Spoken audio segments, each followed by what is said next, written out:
BYD ने EV battery warranty को 8 साल या 2.5 लाख किलोमीटर जैसे लेवल तक सिर्फ दया धर्म से नहीं बढ़ाया। इसके पीछे बहुत कैलकुलेटेड मैथ, टेक्नोलॉजी और कॉन्फिडेंस बैठा है। सबसे पहले बात करते हैं कि ये कंपनी ऐसा कर ही क्यों पा रही है। BYD खुद बैटरी मैन्युफैक्चरर भी है, यानी गाड़ी और बैटरी दोनों एक ही छत के नीचे बनते हैं। इससे उन्हें हर सेल का बिहेवियर, उसकी केमिस्ट्री, डिग्रेडेशन, चार्ज साइकिल, सबका रियल डेटा सालों से मिला हुआ है। लाखों कारों, बसों और ट्रकों से आने वाला डेटा बता चुका है कि नॉर्मल कंडीशन में इनकी बैटरी अपेक्षा से कम खराब हो रही है, सेफ्टी इशू कम है और यूजेबल कैपेसिटी कई साल तक काफी स्टेबल रहती है। जब किसी कंपनी को अंदर ही अंदर पता चल जाता है कि हमारी बैटरी 8-10 साल आराम से निभा लेगी, तभी वो लंबी वारंटी का दांव खेलती है। दूसरा फैक्टर है केमिस्ट्री। BYD की LFP और blade type battery thermal runaway और फास्ट डिग्रेडेशन के मामले में NMC जैसी केमिस्ट्री से थोड़ा ज्यादा सेफ साइड पर होती हैं। इसका फायदा उन्हें वारंटी मैथ्स में मिलता है, कम रिस्क, कम क्लेम, ज्यादा कॉन्फिडेंस। तीसरा, उनका वर्टिकली इंटीग्रेटेड मॉडल। सेल से लेकर पैक, BMS, इन्वर्टर, मोटर तक सब इन हाउस, मतलब सप्लाई चेन में मार्जिन ज्यादा, कॉस्ट पर किलोवाट आवर कम। तो अगर कुछ लिमिटेड क्लेम भी आए तो कंपनी उन्हें रिलेटिवली आसानी से अब्जॉर्ब कर सकती है। प्रॉफिट मार्जिन पूरी तरह नहीं डगमगाता। और चौथा, सॉफ्टवेयर और थर्मल मैनेजमेंट।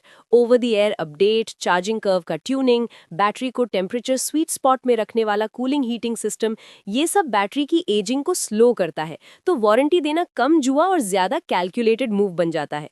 अब आती है असली मस्ती, ग्राहक पर इसका क्या असर पड़ेगा। सोच, एक नॉर्मल बायर जो अभी भी ईवी लेने से इसलिए डरता है कि यार बैटरी बदलनी पड़ी तो 5-6 लाख रुपए उड़ जाएंगे, उसके लिए 8 साल या 2.5 लाख किलोमीटर की वारंटी साइकोलॉजिकल सीट बेल्ट है। उसे लगेगा कि कम से कम पहली ओनरशिप की ऑलमोस्ट पूरे टाइम तक बैटरी की जिम्मेदारी कंपनी पर है, मेरी जेब फिलहाल सेफ जोन में है। इससे दो डायरेक्ट फायदे निकलते हैं। पहला, अडॉप्शन बढ़ता है। जो लोग अब तक पेट्रोल डीजल से ईवी पर शिफ्ट होने के बॉर्डर लाइन पर थे, उनके लिए ये एक स्ट्रॉन्ग पुश बन जाता है। दूसरा, रीसेल वैल्यू सुधरती है। जब मार्केट में 4-5 साल पुरानी BYD ईवी बिकने आती है और उसकी बैटरी पर अभी भी 3-4 साल की ऑफिशियल वारंटी बाकी हो, तो सेकेंड हैंड बायर भी ज्यादा कॉन्फिडेंट रहता है। इससे प्राइस गिरावट उतनी तेज नहीं होती और ओनर को महसूस होता है कि ये कार लॉन्ग टर्म एसेट है, सिर्फ गैजेट नहीं। बैंक्स और NBFCs भी ऐसी लॉन्ग वारंटी वाली ईवी के लिए लोन देने में थोड़ा रिलैक्स हो जाते हैं, क्योंकि उन्हें लगता है कि गाड़ी का रीसेल पोटेंशियल बेटर है, कोलैटरल स्ट्रांग है, डिफॉल्ट होने पर भी नुकसान कम रहेगा। फ्लीट ऑपरेटर्स के लिए तो ये सोने पे सुहागा है। उनकी एक्सेल शीट में TCO यानी टोटल कॉस्ट ऑफ ओनरशिप के जिस सेल में बैटरी रिप्लेसमेंट रिस्क लिखा था, उसकी वैल्यू अचानक काफी कम हो जाती है। तो टैक्सी, कॉर्पोरेट फ्लीट, लॉजिस्टिक्स वाले भी ऐसे ब्रांड की तरफ झुक जाते हैं। अब कंपटीशन पर इसका दबाव समझ। जब एक ब्रांड पब्लिकली बोल दे कि भाई हमारी बैटरी 8 साल या 2.5 लाख किलोमीटर तक हम संभालेंगे, तो बाकी कंपनियों के लिए दो ऑप्शन बचते हैं। या तो वो वारंटी बढ़ाए या फिर प्राइस और फीचर के दम पर समझाएं कि छोटी वारंटी के बावजूद उनकी वैल्यू बेटर है।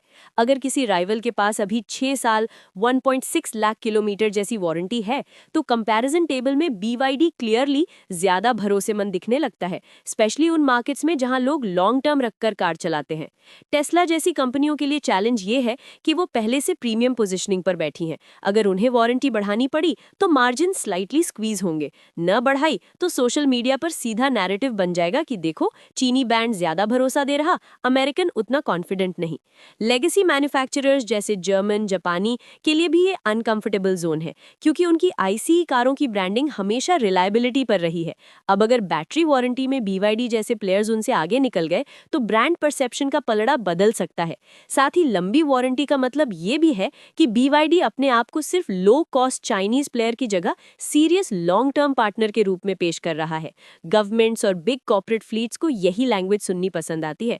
टेंडर्स में मिनिमम वारंटी वाला क्लॉज आता है, वहां BYD कंफर्टेबली टिक मार्क लगा देता है और बाकी को अपनी शर्तें एडजस्ट करनी पड़ती हैं। ये पूरा खेल सिर्फ दिलेरी नहीं, डेटा ड्रिवन धांसू कॉन्फिडेंस का नतीजा है। BYD को अच्छी तरह मालूम है कि उसके एक्चुअल वारंटी क्लेम कितने हैं, डिग्रेडेशन कर्व कैसा दिखता है, कौन सी रीजन में किस तरह की ड्राइविंग से बैटरी पर कितना लोड पड़ रहा है। अगर ये नंबर्स उनके लिए आराम से मैनेजेबल ना होते तो वो कभी 8 साल या 2.5 लाख किलोमीटर जैसी लाइन पब्लिकली नहीं खींचते। ग्राहक की भाषा में बोले तो कंपनी बेसिकली कह रही है कि भाई बैटरी का टेंशन मत ले, बस गाड़ी चार्ज कर और चला, बाकी रिस्क हम पर। और जब कोई ब्रांड ऐसा बोलने की हिम्मत दिखाता है तो मार्केट में उसके चारों तरफ एक इनविजिबल ट्रस्ट ऑरा बन जाता है। बायर्स थोड़ा प्रीमियम भी दे देते हैं और कॉम्पिटिटर्स रात को मीटिंग पर मीटिंग करके ये सोचते रह जाते कि अब हम क्या नया ट्रम्प कार्ड निकालें।